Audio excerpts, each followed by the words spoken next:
Sabrina, welcome to And the Women Gather. Hello, Lorna. Great to be here. How are you?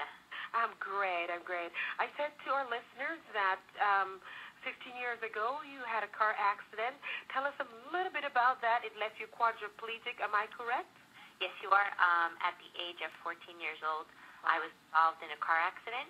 I was a sophomore in high school at Miami Beach Senior High and going out with a friend of mine, and we basically jumped in a car to go to a party on a Saturday evening with some kids from high school that we really didn't know very well. And within 10 minutes of being in the vehicle, we were two vehicles, six students from high school. Basically, they took off drag racing down Alton Road in Miami Beach, and the other car lost control, hit the car that I was in, and the car that I was in hit a parked car and then slammed into a tree. And instantly, I became a C3, 4, and 5 quadriplegic. Just like that. In an instant, just like that, yeah. All right. Okay, and so, Sabrina, we now know that you are quadriplegic. I see you. But also, some things I didn't tell people about you, and I certainly want to say that, is that Sabrina has not laid down and crawled into a bed and decided no more. She's taken on with her foundation the whole issue of stem cell research. She is a comedian, and she's funny too. I heard something about her. She's funny too. She has gone to Congress. She's gone to the UN. She's had fundraisers where Michael J. Fox, who's going through some of the issues of needing the benefit of stem cell research, has been at her home as a fundraiser. But let's go a little bit. Tell me about your foundation and where we are with stem cell research now, Sabrina. Okay, well, basically, as you mentioned earlier, in 2006, I wanted to create an outlet for the public to basically, learn and be educated about the promise of stem cell research, and also to create an outlet for the public to donate funds to the research itself right here in the United States. So I created, after being involved with another nonprofit for a couple years and traveling the country to various conferences and meeting scientists from all over the world, I saw the need just to raise more money for this research and began my own organization. And to date, there's research being done all over the world. For several years before this administration, research here in our own country was very restricted by certain policies that were placed on stem cell research. And where we are today with our new administration, one of the first things that occurred when President Obama came into office was basically loosen up the restrictions and leniencies on what scientists could do right here in our country, which ultimately will open more doors for research, availability of resources to do the research, and also hopefully from the NIH more funding for the research.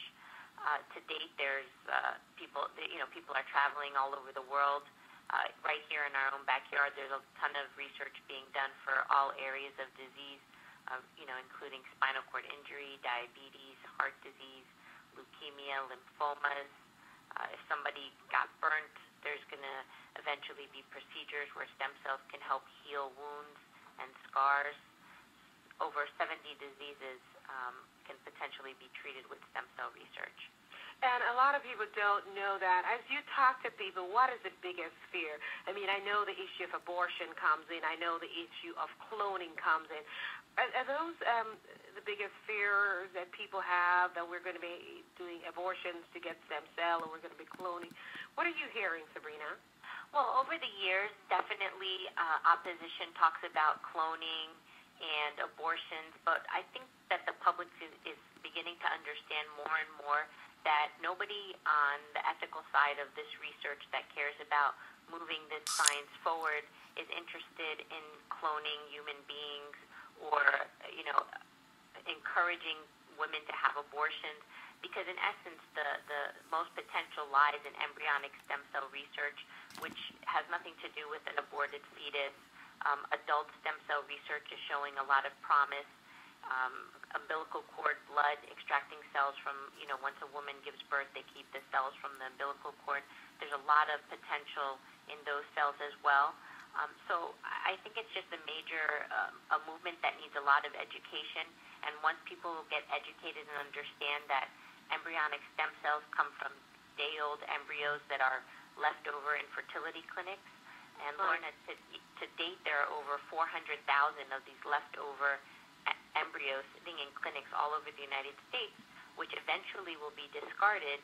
And scientists have found that if they can use these cells to potentially treat all these conditions.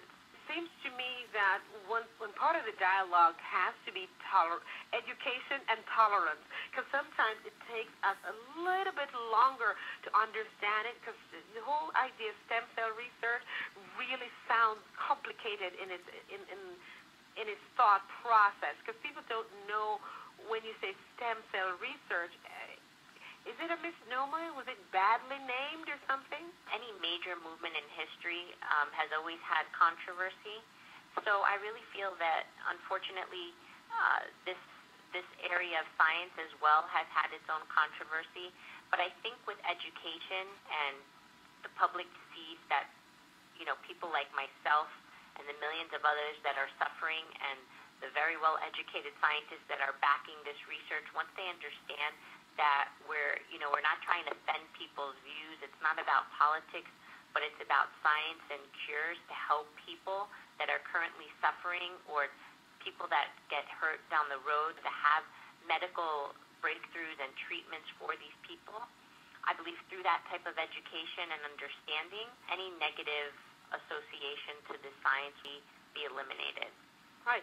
So, and you mentioned that there are over 70 diseases that could certainly benefit from a breakthrough, from diabetes to Crohn's disease to heart disease to ALS and so forth.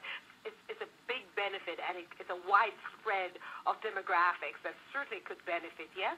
Absolutely, yeah. Lupus, multiple sclerosis, even people that are blind or deaf. And, in essence, Lorna, what stem cell research is really about is replacing unhealthy cells with healthy cells. And right now, what scientists need to do is explore all areas of this research, whether it's the embryonic stem cells, umbilical cord stem cells, adult stem cells where cells are extracted from one's own body to treat themselves. There was a study that just came about that even fat cells from one's own body could potentially be transformed into stem cells that could treat themselves.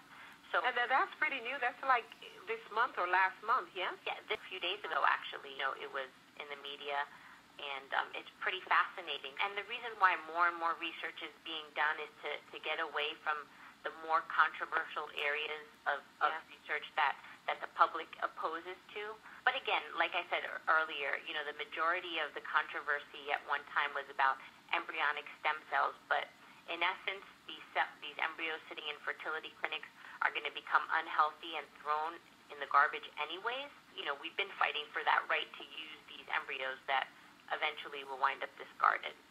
All right, Sabrina, let us go into something very important. You have a fundraiser coming up. Tell us about it, where it is, and how we can all chip in. Okay, great. Well, I do monthly happy hours, and my next fundraiser is Thursday, September 17th, so that's next week.